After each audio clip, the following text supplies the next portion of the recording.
Hey guys, this is kind of interesting. I just wanted to put this into the public record regarding myself and another musician. Um, in 2011, I think, or maybe earlier. No, earlier.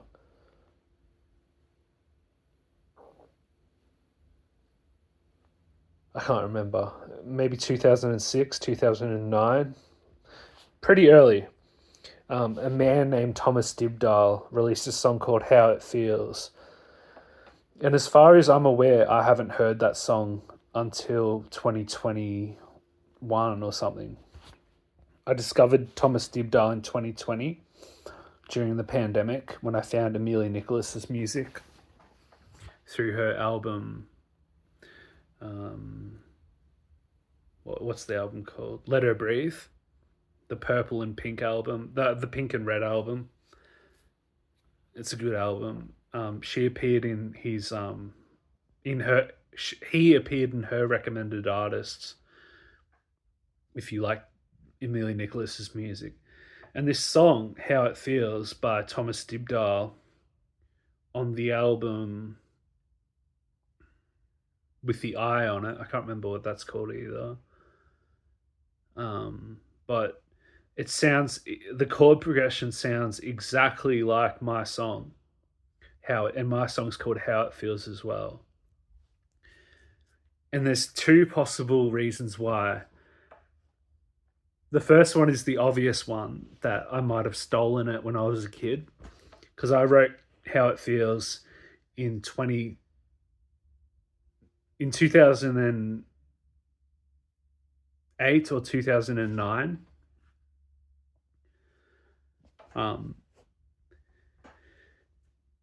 And the way I think I might have stolen the chord progression is just randomly typed in How It Feels on Ultimate Guitar, and clicked on the first thing that come up and just took the chord progression from that and then wrote a song about it.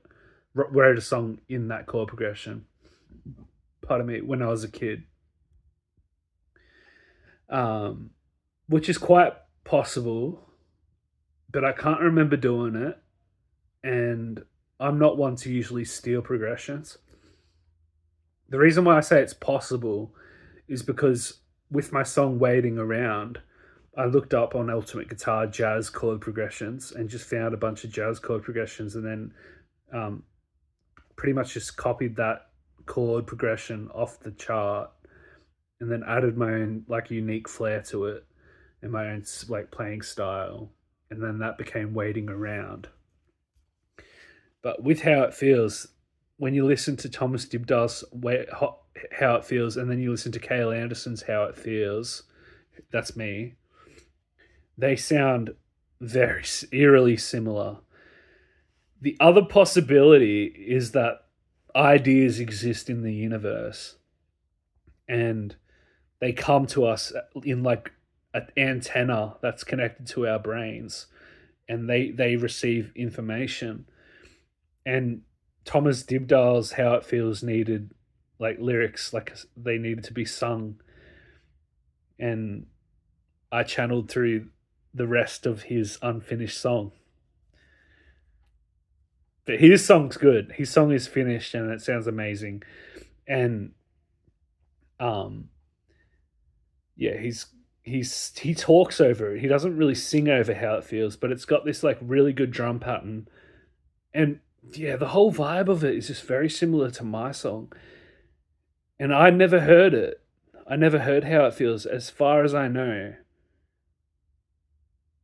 Unless I'm just deluding myself and I purely stole that on YouTube or something, but I don't think so because YouTube didn't really have underground musicians on their platform until it became popular, which was after 2009. YouTube was just kind of like a funny video place. It didn't really have this music element. There was some musicians, like Rhett and Link, kind of were doing comedy music, and so was a few others. But they were more video based. And Thomas Dybdahl wasn't that well known until like later in his career, until after 30, I think. He found a sense of being known when he released that Great October Sound, but it wasn't that big. And when I found Thomas Dybdahl, he only had like 3,000 monthly listeners or something on Tidal, which isn't a big platform, but compared to Spotify and iTunes, but still, yeah, he's not that well known. So I don't know. Blows my mind. Blows my mind. Am I a robber? But yeah, listen to both songs to get a better understanding of what I'm talking about. It's quite interesting and crazy.